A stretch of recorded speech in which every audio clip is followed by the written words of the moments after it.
आलू दे दो, प्याज दे दो, चावल दे दो, बस यही अंदाज है बांग्लादेश का। गिड़गिड़ा रहा है इस टाइम हिंदुस्तान के सामने। क्या बांग्लादेश घुटनों पर आ गया है? क्या भारत के सामने बांग्लादेश की अकड़, उसकी हेकड़ी निकल गई है? जी हां, बांग्लादेश पर संकट के बादल छाए हुए हैं। बांग्लादेश में इस वक्त आलू, प्याज, चावल जैसी बुनियादी खाने पीने की आवश्यकताओं की भारी कमी है, किल्लत है।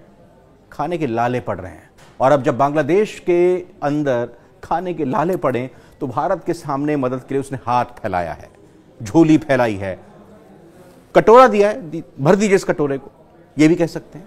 अभी कुछ दिन पहले की अगर बात करें, ज्यादा दिन नहीं हुए, कुछ ही दिन पहले जब बांग्लादेश ने भारत के खिलाफ आंखें दिखाने की कोशिश की थी, आंखें तरेरी थी, देख लेंगे हम भारत को, लेकिन आज वही बांग्लादेश खुद अपने अस्तित्व को बचाने के लिए भारत से मदद मांगने पर मजबूर हो गया है।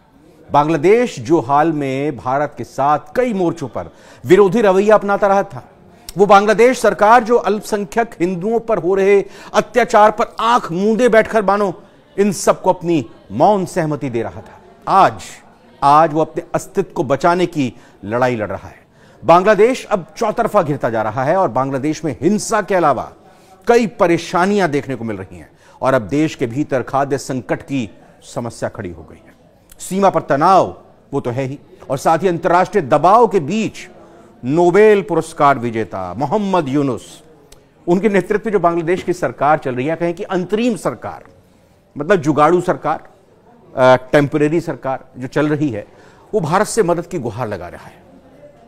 बांग्लादेश में इस समय आलू, प्याज, चावल जैसी बुनियादी आवश्यकताओं की भारी कमी पड़ गई है और स्थिति इतनी गंभीर हो चुकी है कि बांग्लादेश सरकार ने भारत, जर्मनी, मिस्र, चीन, स्पेन, इन तमाम देशों से मदद मांगनी शुरू कर दी है। भारत ने हाल ही में बांग्लादेश को 4,686 टन आलू निर्यात किया, यानी इंपोर्ट किया। फ्री में नहीं दिया है, पैसे लिए हैं। पैसे वैसे हैं भी नहीं उनके पास, क्योंकि वहां से ये भी बात कही गई कि आप हमें सामान भेजो, हम सोना आपको देंगे। सोना, क्योंकि पैसा तो है नहीं, सोना देंगे। ठीक है, आप भरिए भारत की झोली सोने से।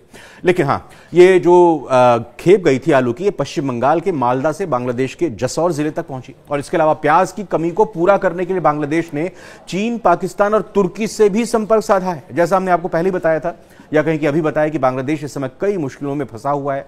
अर्थव्यवस्था पूरी तरह से तहस नहस होती जा रही है। जो टेक्सटाइल का जो कामकाज था वो भारत में आ रहा है, बाकी और देशों में जा रहा है। जितने निवेशक थे वो वहां से भाग रहे हैं इस वक्त की स्थिति में। और वहीं इसके साथ ही अब तो मूलभूत सुविधाओं की कमी पड़ गई, खाने पीने की, अनाज की कमी होना शुरू हो गई है। अब मोहम्मद यूनुस के नेतृत्व वाली अंतरिम सरकार अपने देश के खाद्य भंडार में कमी को दूर करने के लिए और मुद्रास्फीति यानी इन्फ्लेशन के दबाव के बीच, महंगाई बढ़ रही है तो इन्फ्लेशन बढ़ रहा है, इस इन्फ्लेशन को कम करने के लिए, अनाज की कमी को पूरा करने के लिए, इन उपभोक्ताओं को जो बांग्लादेश के लोग हैं उसके लिए उसको चावल भी चाहिए। चावल चाहिए, भारत से कहा है 50,000 टन चावल की जरूरत है। अब आप समझ सकते हैं बांग्लादेश के लोग चावल ही तो खाएंगे, वो रोटी और गेहूं का इतना उनको जरूरत नहीं होती है, चावल वो ज्यादा पसंद करते हैं। और 50,000 टन चावल उनको चाहिए, भारत से मदद मांग रहे हैं। और अब सही मायनों में बांग्लादेश के होश ठिकाने आ रहे हैं। उसे पता चल रहा है कि भारत से पंगा लेना उसके लिए कितना भारी पड़ रहा है। ये जो चावल भारत से मांग रहा है, बांग्लादेश आपको पता है इसका क्या करेगा? जी हां, ठीक है, करेगा, अपने लोगों को बांटेगा। लेकिन असल में एक चीज आपको बताना चाहूंगा, चावल का जो इस्तेमाल है वो बांग्लादेश की हम बात कर रहे हैं, राज्य प्रायोजित खाद्य वितरण कार्यक्रमों की आपूर्ति के लिए किया जाएगा, जो लगातार उच्च होती इन्फ्लेशन या मुद्रास्फीति के बीच उपभोक्ता मांग को पूरा करने के लिए पूरे जोरों पर चल रहे हैं। और इस खरीद के लिए संबंधित प्रस्ताव को कल वित्त सलाहकार जो उनके हैं सालिहुद्दीन अहमद, उनकी अध्यक्षता में आर्थिक मामलों की सलाहकार समिति की बैठक में मंजूरी दी गई। कुल मिलाकर इसको ऐसे समझा जा सकता है कि जैसे भारत में 80 करोड़ उपभोक्ताओं को या 80 करोड़ लोगों को जरूरी चीजें दी जाती हैं खाद्य योजना के तहत, उसी अंदाज में बांग्लादेश की सरकार जैसे तैसे जुगाड़ करके ये चीजें जो कमी पड़ रही है, किल्लत हो रही है, उनको आयात कर रहा है भारत से।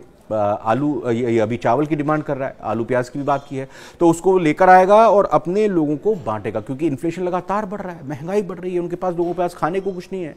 अब वो लोग सड़कों पर उतरकर अगर अब उपद्रव नहीं करेंगे तो फिर क्या करेंगे?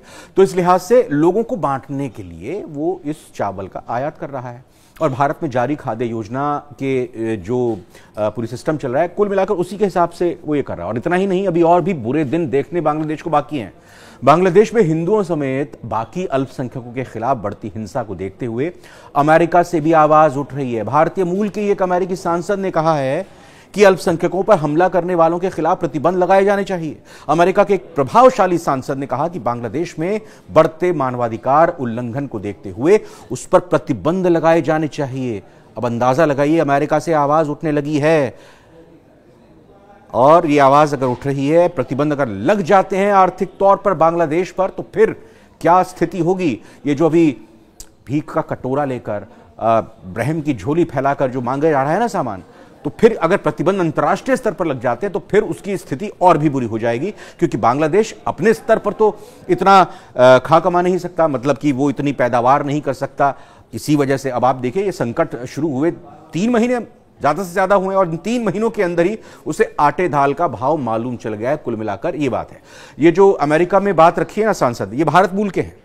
इनका नाम है श्री थानेदार। इन्होंने अमेरिका के वित्त और विदेश विभाग से रिक्वेस्ट की है कि वो बांग्लादेश के खिलाफ टारगेटेड प्रतिबंध लगाएं और उन्हें लागू करें।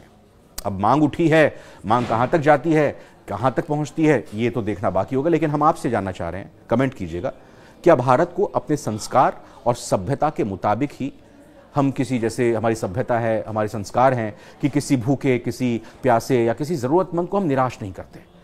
अगर हमारे घर पर कोई आ जाता है चौखट पर, तो हम उसको वापस नहीं भेजते हैं।